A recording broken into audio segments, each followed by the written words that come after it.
चलो बुद्ध की ओर। बुद्ध और उनका धम्म। बाबा साहेब डॉक्टर भीमराव अंबेडकर लिखित। ऑडियो एडिटर मनोज कुमार बौद्ध। नमो बुद्धाय।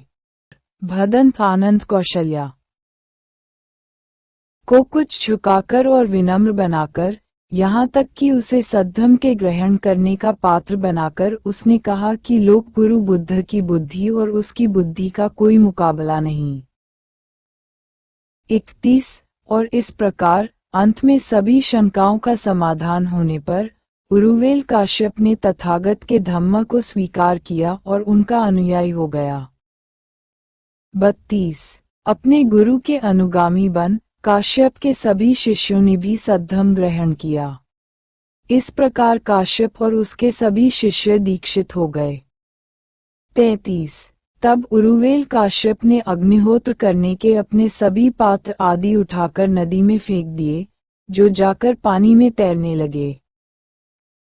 34 नदी काश्यप और गया काश्यप ने, जो नदी के नीचे की ओर रहते थे, अग्निहोत्र के सामान को नदी में बहते जाते देखा।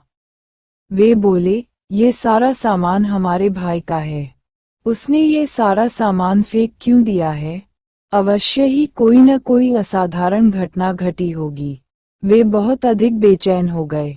अपने 500 अनुयायियों सहित वे अपने भाई से मिलने के लिए नदी के ऊपर की ओर आगे बढ़े। 35 सभी अनुयायियों सहित अपने भाई को श्रमण वेश पहने देख उनके मन में नाना तरह के विचार उठे। तब उन्होंने इसका कारण जानना चाहा। उरुवेल काश्यप ने उन्हें बताया कि उसने किस प्रकार बुद्ध के धम्म को अंगीकार कर लिया है। 36 वे बोले, जब हमारे भाई ने बुद्ध के धम्म को स्वीकार कर लिया है, तो हमें भी उसका अनुकरण करना चाहिए। 37 उन्होंने अपने बड़े भाई से अपनी इच्छा व्यक्त की। तब अपने सभी अनुयायियों सहित वे दोनों भाई तथागत का प्रवचन सुनने के लिए उनके सामने उपस्थित किए गए। तथागत ने अग्निहोत्र धर्म और अपने धम्म की तुलना करते हुए प्रवचन किया।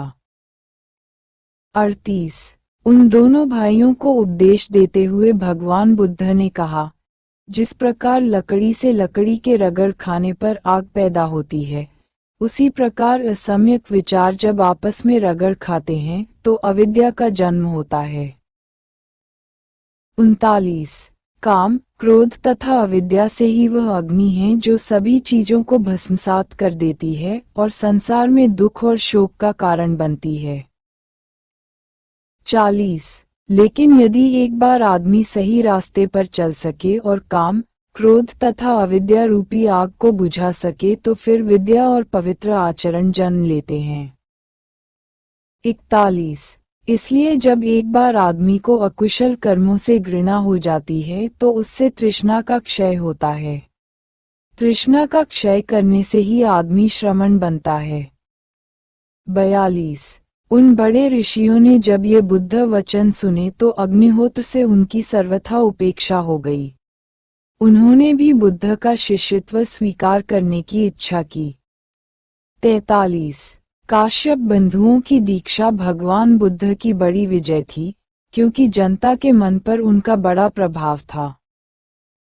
3 सारपुत्र और मौदगल्यायन की धम्म दीक्षा। 1 जिस समय भगवान बुद्ध राजगृह में निवास करते थे, उसी समय अपने 250 अनुयायियों के साथ संजय नाम का एक प्रसिद्ध परिव्राजक भी वहीं रहता था। कुलीनों तथा धार्मिकों की धम्म दीक्षा। यूं हो चुपचाप समीप आ बैठे। 7 मगध के उन 12 लाख ब्राह्मणों और गृहपतियों ने उरुवेल काश्यप को भी महाश्रमण के भिक्षुओं में देखा। उनमें से कुछ सोचने लगे, क्या उरुवेल काश्यप महाश्रमण की अधीनता में श्रेष्ठ जीवन व्यतीत कर रहा है, अथवा महाश्रमण हो उरुवेल काश्यप की अधीनता में श्रेष्ठ जीवन व्यतीत कर रहा है।